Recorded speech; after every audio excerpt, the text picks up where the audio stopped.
What if the purpose of life is not about a specific activity, but rather an emotion or a feeling? Hello and welcome back. My name is Jada.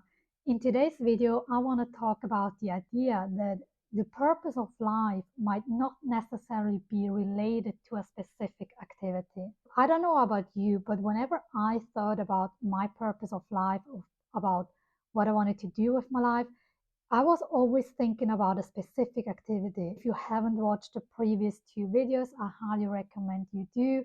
So this video will make much more sense. Why do I believe that the purpose of life is not necessarily very specific and tied to a specific activity? So I believe that the purpose of life is this soul-based urge that you have that you just can't quite grasp maybe.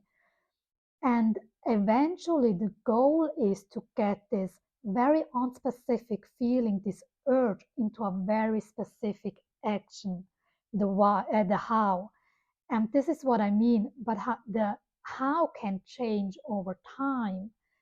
So let's say, for example, that you have this huge desire about being a mother, and you have this idea on, okay, I want to have I want to meet my soulmate, and then I want to have children with him.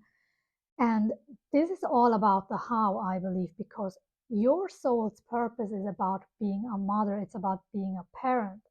But how you're going to be a parent, there are so many options to do that.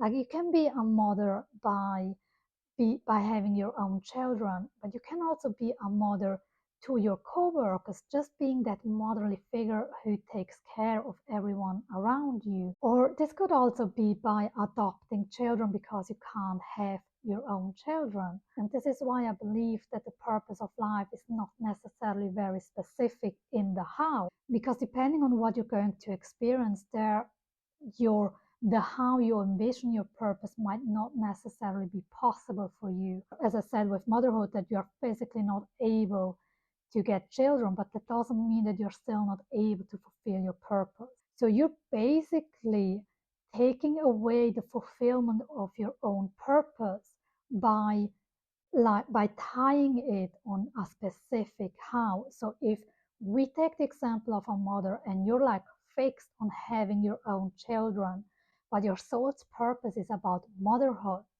you're basically cutting yourself off from the option of ever fulfilling your own purpose. With that being said, when you're trying to find your what, I would say rather follow your desire and whatever juices you, and try to figure out what is it about that fulfills you or lights you up so much, instead of believing that it's about the activity, realizing it's about the emotion that activity gives you. The end goal is about trying to find a how that fulfills all your what's, all the things that you want to feel and experience and that chooses you. So I really hope I was able to help you understand what I mean about the what not having to be very specific. It's just about this underlying emotion that it stands for. So if you watched this far, thank you so much. I hope you liked it. Give it a thumbs up if you did. Leave a comment down below on what you think about this perspective. And do consider subscribing to the channel, and I see you in next week's video.